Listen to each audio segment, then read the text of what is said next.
Bismillahir Rahmanir Rahim, Surah Ra'd, chapter 13, verses 39 to 43. These are the references, and this is our contact. Recap so far. What I've done over here is gone through some of the points which you have already covered, but I thought it is good to remind ourselves that what is contained in this surah so far. The Quran is al-Haq and contains details of the system of Rububiyat for the good of the whole of mankind. For example, Quran says, Wallazi unzila alayka min rabbikal haqqo. So both words Rabb and Haq have appeared in this verse, which indicates that it has been sent as a system of Rububiyat and it is al-Haq. Next one is, in order to reach this al-Haq, we need to look at the signs in the outer world and come to this conclusion that there is a great purpose behind the creation of Adam, possessing choice and intent in the universe. We have gone over it because, and the important point is that because Quran is al-Haq, we have to look for al-Haq everywhere, whether it is the physical world or it is human psychic world or our own inner thought process. Next is Bani Adam is given finite time to live in this worldly life to make a choice between following either their own desires and intellect outside the guidance of Wahi or the permanent values of Wahi, the Quran. The Law of Requital will help them to create a world according to their choice. We know that we are here for a limited time, which is tied to our physical life. So once we die, our stay in this world will end. So it is important that since we have limited time, that we look at this available time and see how best we can deal with it. What should be the best choices we should make, and Quran helps us to make best choices. Allah does not change the state of a people until they change the state of their inner psyche. We have gone over it in detail. It is their choice. So whatever choice we make in life, our path will be accordingly set out right in front of us. The moment we will change our choice, we will have a different path. This world is an arena of making choices and then living with the consequences of these choices. So it is important for us as students of the Quran that at every moment and every place in our life, we look at it that what choices are available to us and which is the best choice in the light of the Quran. And then we will see that how life will pan out in front of us as defined by the Quran. If human beings keep their choices within the guidance of Wahi, then what is best for mankind will materialize very quickly. This is based on the permanent value of what is best for mankind remains on earth. Remember that the best will come out in case we do the best. If we don't do it, then we will not get the best. Through the obedience of the Quran, Mu'mineen will achieve contentment of heart, i.e. freedom from fear and grief. This is in relation to the system of Deen. It is important that we do not satisfy ourselves emotively that by doing certain rituals we feel very happy and satisfied. Or being the beneficiaries of the capitalist system, we think that I'm very contented because my needs are met. If we are living in a world which is not Quranic, which is non-Deen, and there are people suffering, then it is our task that we make an effort to remove fear and grief. Fear and grief is a natural default status of a non-Quranic system. When we acquire Iman, we enter into a covenant with Allah, and we need to make ourselves aware of finer details of this covenant individually as well as collectively. Next is the integrity of the Quran as a system of guidance is absolute, and nothing can ever be mixed with its teachings. If we do this, then this is committing shirk and we will not get its benefits. In nutshell, we know that shirk means contaminating the Quranic guidance with man-made ideas, with external things which do not belong to the Quran. The moment we do that, then we will not get the benefits of the Quran. Because essentially, it is human mind, human thought, human decision-making, human choices which are going to transform the world. And if that thinking and that state of cognition is contaminated, then the outcome will also be contaminated. So this is something which we should keep reminding ourselves all the time. We need to continuously evaluate our own selves and also look at the conduct of others using the criteria described in the Quran. The Quran draws our attention to numerous aspects of the human character so that we can educate, train, experience, and develop ourselves. We need this developed self to make sense of the world in which we live. If we have acquired that Quranic self, which is based on Iman, then we will automatically see the world differently as compared to those who do not have Iman. And for us, it is very easy to judge it and evaluate it, assess it, that what was our outlook before we came to the Quran and what this outlook has become after coming to the Quran. If we find there is no difference between the two, then of course we have to revisit Iman and look at the Quran again and again and discuss with those who can differentiate between the two clearly. Law for the rise and fall of nations. Verse 1339. The verse says, Yamhullahu ma yashau wa yusbitu wa indahu ummul kitab. Absolutely brilliantly summed up in few words in this verse, the law of rise and fall of nations, and we can check it through evidence. The meaning is, whichever nation, ideology of life, or system of life does not have the capability that it should prevail, it becomes erased according to the law of Allah, and whichever proves itself to be strong and balanced according to the law of Allah, it is allowed to endure. In terms of nations, it is in our hand that what kind of a nation we want. The nation which should last for a shorter period or should last for a very, very long time.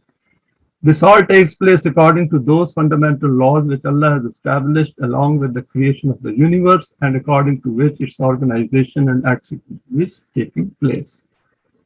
Now, I put down some further points on this, further reflections on verse 1339.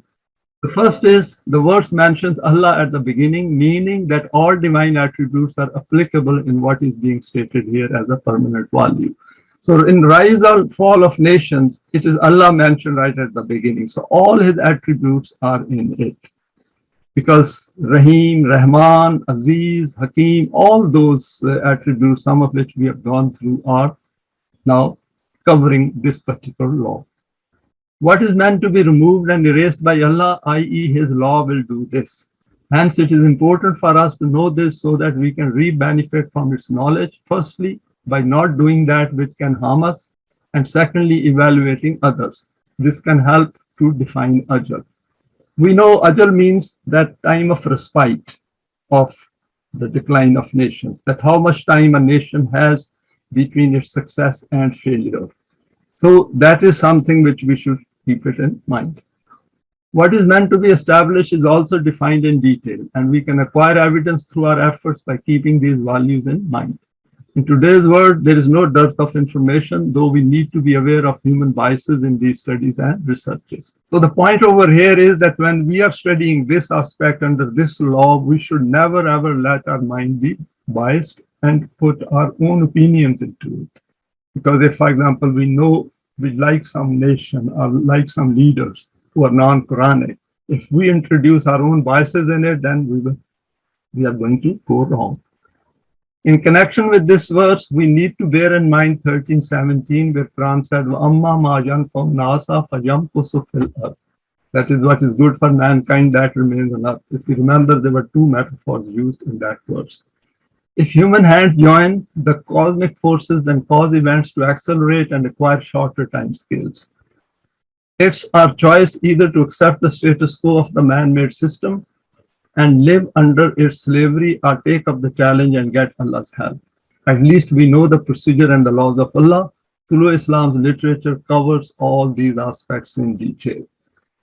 What I've done over here is that I put down the gist of it, because sometimes we get frustrated that despite making an effort, for example, reading all the literature which Allama Pervez has written, and also reading on numerous books, right, left, and center, on world problems, still there is not any progress being made. The power is not coming in our direction. That means that we haven't reached the minimum threshold. And that does not mean to give it up and run away and go somewhere else. Once we have made a decision to come on this path, the path of Sirat al-Mustaqim, the established path, the balanced path, then we should keep it in mind that it doesn't matter whether the things start taking shape during our life or not, we should continue persisting because our direction is right. Our destination is right. So that is something which we should keep it in mind, but at the same time, we should keep thinking as well. In the verse 42:24, the term al-haq elaborates what is needed to be established. So the same wording initially is used as in this verse 13:39. وَيَمْهُ اللَّهُ الْبَاطِلَ وَيُحِقُّ الْحَقَّ بِكَلِمَاتِهِ. Over here, the words of Allah come in, that haq, its words, its kalimat are going to get established. So when we compare the two, batil and haq, we should keep that in mind. Towards the end, the Quran concludes by stating to us, وَإِنَّهُ أُمُّ الْكِتَابِ. There are laws governing the universe, and if we know these, then essentially we can get the best out of it under the guidance of Allah's book. So kitab also we know means laws. So what is being directed in this life, even if it is through human hands, we should keep it in mind that how these laws are working. For example, this verse 3:7 says, هُوَ الَّذِي أَنزَلَ عَلَيْكَ الْكِتَابَ مِنْهُ آيَاتٌ مُحْكَمَاتٌ هُنَّ أُمُّ الْكِتَابِ. So Quran says that there are two types of verses. There are muhkamat and metaphors. And we can always figure it out that which are muhkamat. Because metaphors, we used one in our previous presentation. Quran has used that, some of the abstract realities and some metaphors for explaining those metaphor realities. So muhkamat are which are established. We can understand them. We can see the evidence of those working in our life. We have seen the precision of Quranic guidance and will come to know more about it later. Now next verse is 1340. Events in human life have precise scales. وَإِمَّا نُرِيَنَّكَ بَعْضَ الَّذِي نَعِدُهُمْ أَوْ نَتَخَيَّنَّكَ فَإِنَّمَا عَلَيْكَ الْبَلَاغُ وَعَلَيْنَا الْحِسَابُ. Those things about which they are being promised are in any case going to take place. It is possible that some matters may occur before your own eyes, and it is also possible that you may die before this. Hence, you should not speculate on when these results will manifest. Your task is to keep passing on this code of guidance to the people. It is our task to see when the outcomes appear according to our law. Very interesting and a powerful verse in many respects for us. It is addressed initially to Rasulullah sallallahu alaihi wasallam, and now it is addressed to each one of us, the students of the Quran. That results, getting the results right in our lifetime is not our problem. The Quran over here is pointing to different scaling working in our life. If we remember Hazrat Yusuf's life, where he was sitting in a prison and still he was fully confident that my efforts will not go wasted. Similarly, our outlook should be that our efforts will not go wasted. Our job is what is explained in this verse, and we will look at some of these points next.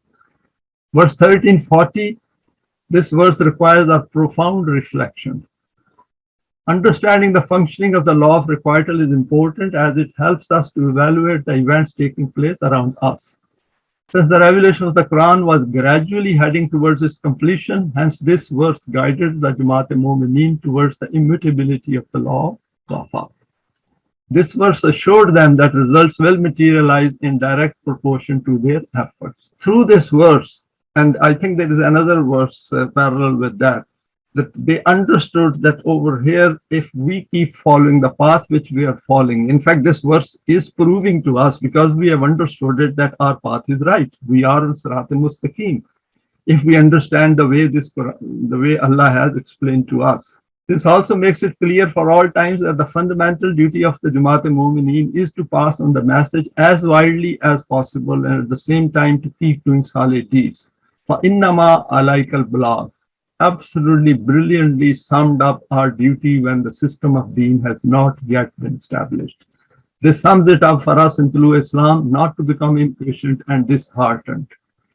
So if some of us, if any of us is at any moment feels frustrated or goes into despair, which is actually the state of the mind, we have to overcome it by saying, have we passed the message to everyone in the world? Have we explained it to them? Do I understand the way Allah wants me to understand and then explain it to others? And these talks which we are sharing with each other is part of that process of understanding the finest details of the Quran in present day's world. Of course, these things will change as the time will pass. Verse 2 to 14 states, further illustrates the challenges of this path. Quran says, Am hasibtum an tadkhulul jannata wa lam yatikum matlul lazina khalaw min qablikum massatuhumul basa'u wa dharra'u wa zulzilu hatta yaqula rasulu wal lazina amanu ma'hu mata nasrullah ala inna nasrullahi qareeb. So over here, Quran says that you want to enter paradise, you want to create a paradise in this world, and you haven't even made that kind of efforts. You haven't faced that kind of efforts which previously people faced. They've faced a lot of problems. Basai, Wadarrai, Wazulzulu, such earth-shaking trials and tribulations came to them that Rasool and his companions, his Sahaba, they said, those who had Iman, that where is Allah's help? When will it come? And we also have those kind of thoughts. Allah inna nasrullahi qareeb. Quran says you are on the shortest path possible in human life on which you are. The results are very close by. So it's a greatly reassuringly, this verse is concluding itself, nasrullahi qareeb, that it is very, very close because Law of Requital is working very efficiently. We are going through a transitory period of getting educated, trained, and learning the process of the self's development. The Quran here emphatically points to this fact that the path to the system of deen does not follow our wishes, i.e. our desire to get quick results. Overcoming this tendency of our mind to get quick results is part of self's development. So this is something which we should keep it in mind. And secondly, we will see that as we progress through this education and training of ourselves, that every time we go through these verses, some new aspect comes before us. By stating Wa'alain al-Hisab, the Quran sums it up saying that we are there to take cognizant of everything which is taking place in your world. It's a great reassurance from Allah. The Quran has explained it all, i.e. Allah's laws are taking account of everything, and if the results have not yet appeared as expected, it means that firstly, we have not yet fully understood the functioning of the law of requital. Secondly, our self has not reached that developed state where we understand the attributes of a self which can manage the system of being. Thirdly, the system requires not one or two people with developed selves, but needs many more with highly developed selves. Fourthly, if the message has not been adequately and effectively communicated to the wider public, then we should not expect it to be implemented quickly, as opposition to the system will be based on an inadequate understanding by the masses around it. So important that if we haven't passed on the message to everyone or to the wider public or majority in the world, then even if the system starts germinating somewhere, it will have tremendous opposition because the system requires rational thinking and reasoning of other human beings. And if we have non-rational thinkers around us who are not willing to reason and not willing to look at it from that perspective, as the Quran is asking us to pass it on to them, then we have a problem. Because everything follows laws, and the law says that if the people do not come to the Quran, then we have to look at it that how to pass on the message to everyone so that at least we meet that permanent value where we have warned the public, we have warned the world. Next is the law of requital manifests its signs in the human world, 1341. Over here, the Quran says, Avalam yarau anna naatil arda nankusuha min atrafiha wallahu yahkumu la mu'aqqiba li hukmihi wa huwa sariul hisab. Another very interesting evidence presented before us, right in the world where we are living, that which they are constantly demanding, that when will the system of rububiyyat be established in which their individual interests will end. Do they not see how by seizing land and the means of production out of the hands of big landlords, we keep reducing their possessions? In the same way, there will arrive a day when there will be nothing left in their hands. All will become available for mankind.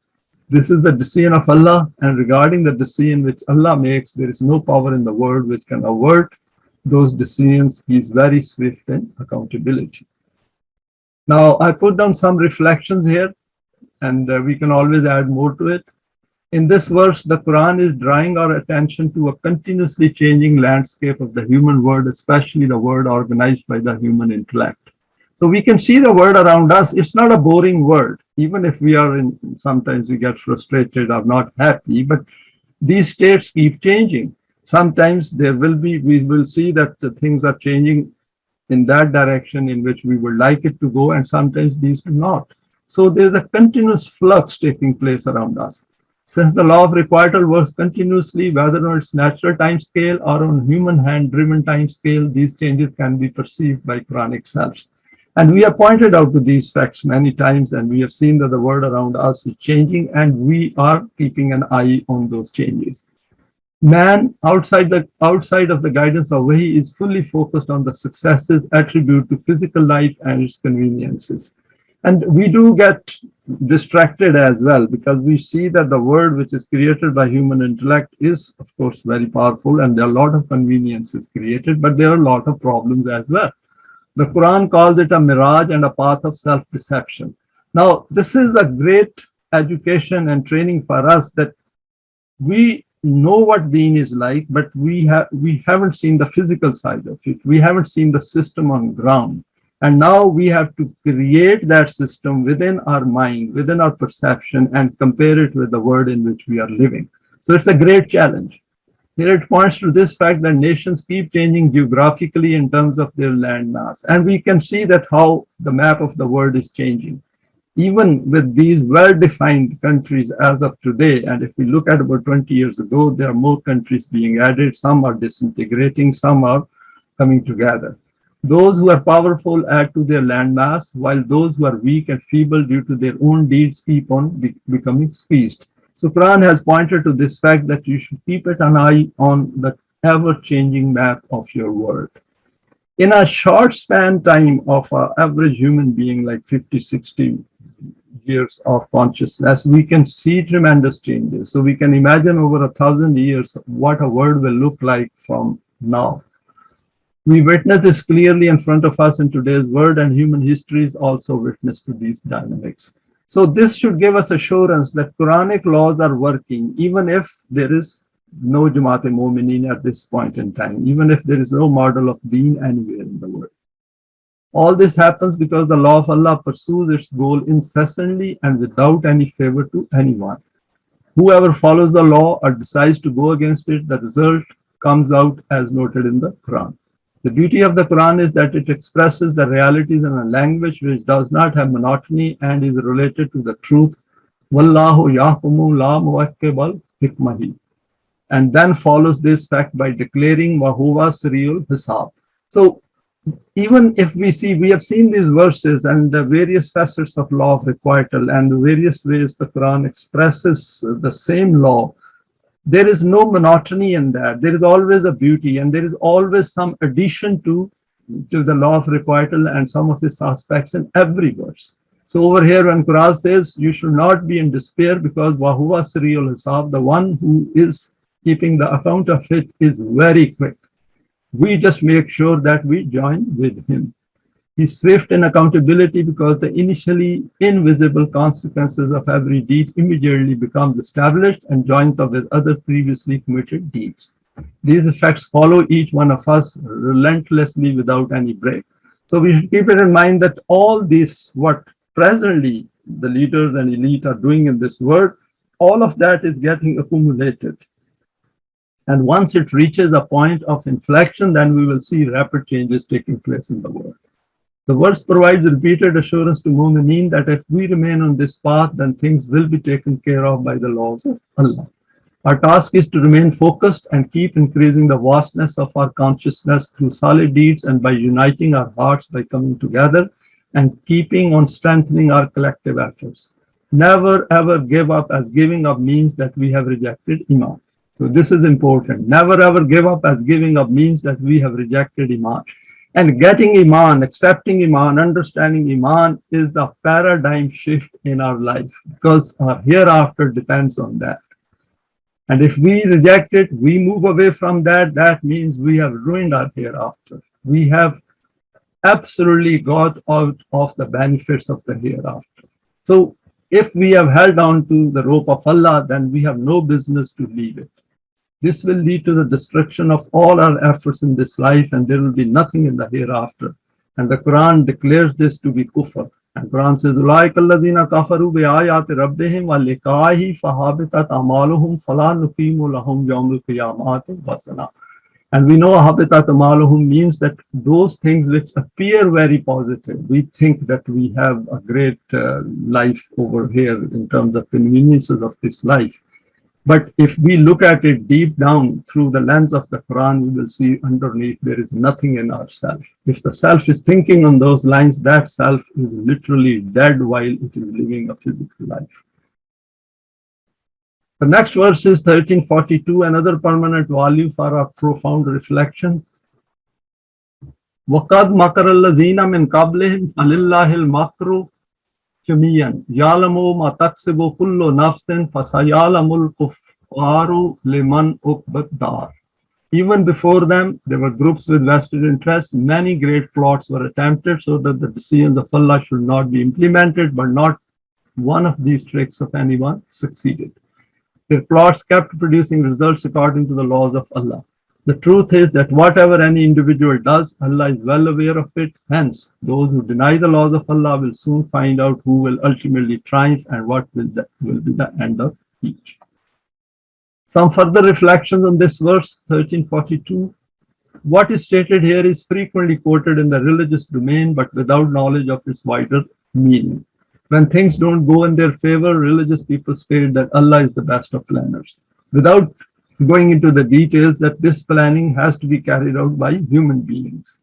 So Quran over here is pointing to us that Allah is the best of planners, of course, through trial and tribulations, what is taking place, trial and error, which is taking place in the world. But if Jamaat-e-Mu'minin joins it, then they will be able to accelerate the pace of the plan of Allah. No doubt he is the best of planners, but this planning gets planned and executed through the hands of Jamaat-e-Mu'minin. If there is no Jamaat in the first place, which represents the Quranic teachings, then how is this going to take place? So that's the question we should keep asking. Only chaos and more conflict will appear in the world. Next is this verse addresses the Mu'mineen of the earlier era and of all subsequent eras to note that by following the Quranic values, we need to keep in mind that since our plans reach the permanent values of the Quran and we manifest the divine attributes. So both are our needs. First is that we should be working within the permanent values of the Quran, and we should know in and out of it. And second is, as many as possible, we should display, manifest these divine attributes, even in the world of today. Hence, this planning will be executed by those who are models of these values. Hence, Allah's plan will hold true. Then the Quran reinforces it by saying, Ya'lamu ma taksibu kullu nafsin. Again, this is the way Allah is projecting the law of requital over here, because Allah knows everything. We are implementing our plan under the direct guidance of Allah. Essentially, a kafir, a mushrik, a munafiq doesn't want to know this. This particular part of the verse is absolutely directly addressing us, those who are the students of the Quran, who knows every deed of ours and the motive behind it.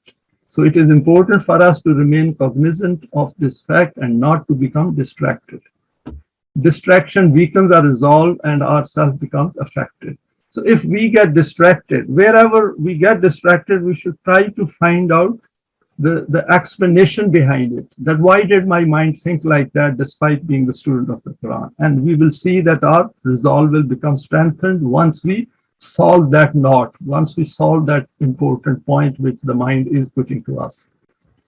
By concluding the verse with the declaration that فَسَيَعْلَمُ الْكُفَّارُ لِمَنْ عُقْبَى الدَّارِ. See, the word sa over here means that it will happen very quickly. If Jamaat-e-Mu'minin join in these efforts, then things become quicker. And kuffar are the ones who reject it, who think that this life has no purpose and the life ends with that.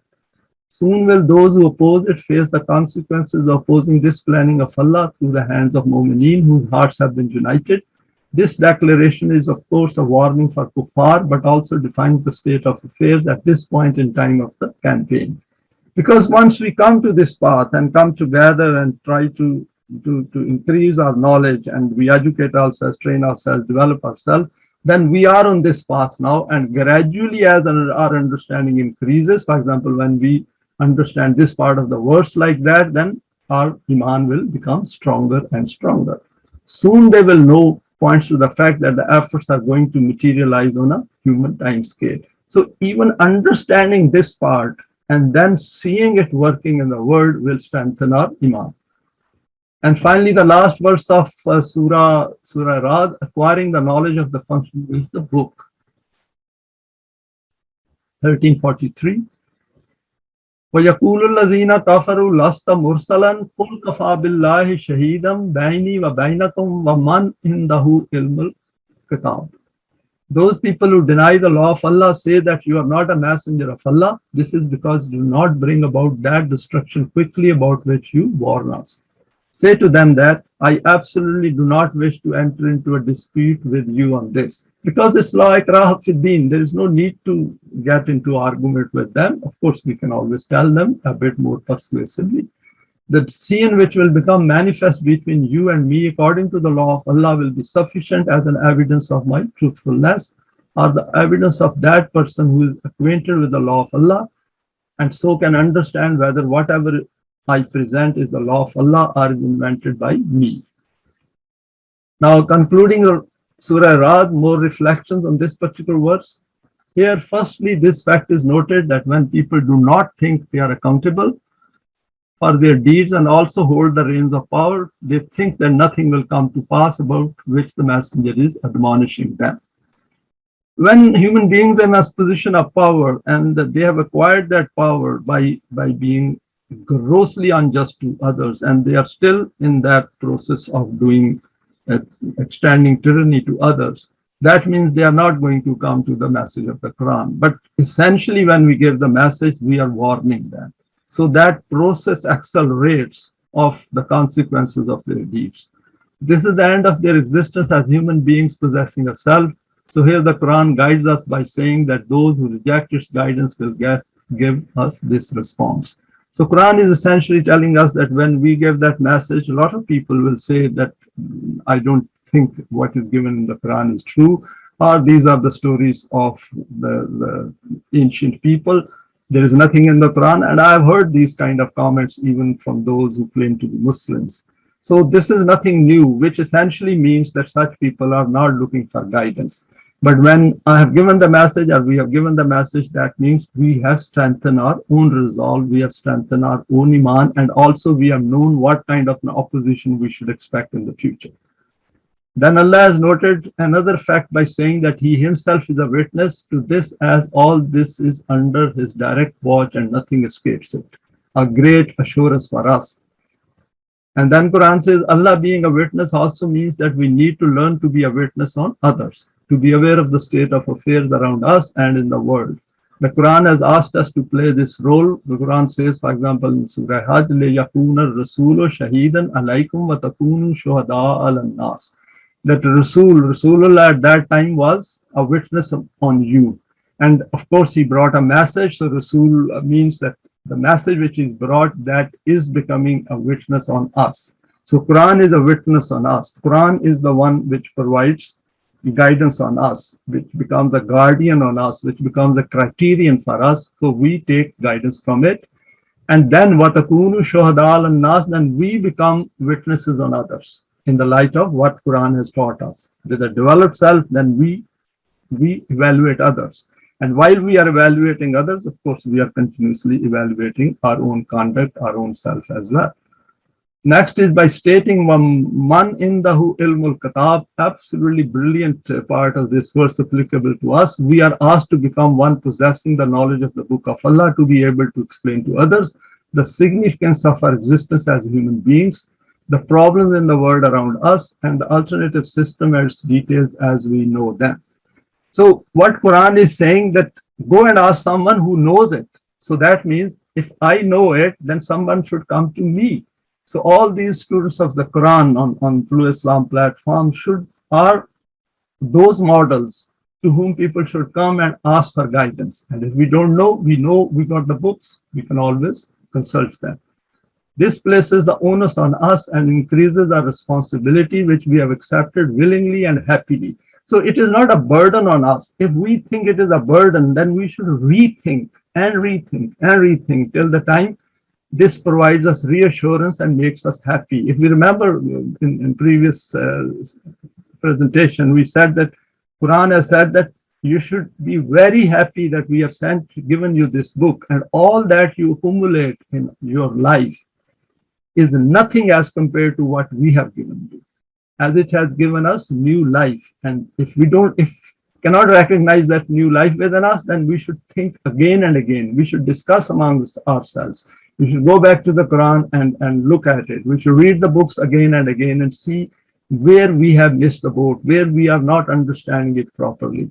And this provides an incentive and motivation to increase our knowledge as per the directive, وَقُلْ رَبِّ زِدْنِي عِلْمًا.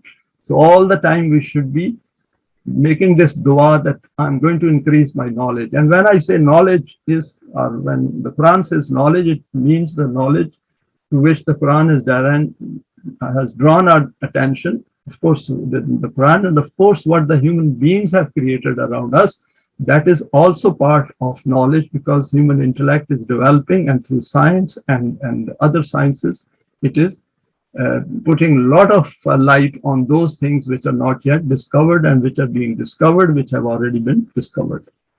Now, finally, we will look at some of the permanent values which are covered in this surah. These are the ones which I could pick up, and I'm sure if all of us look at it, we can add more to it. If we, at the end of every surah which we go through and share together, if we put these permanent values mentioned in that surah, then at the end we should have a big number of slides which can give us the complete picture of the constitution of the Quran. The state of a nation does not change until it changes its psyche. If you remember, this was covered in 1311. Inna Allaha la yughayyiru ma biqawmin hatta yughayyiru ma bi anfusihim. What is good for mankind remains on earth. Wa amma ma yanfa'u nasa fa yamkusu fil earth.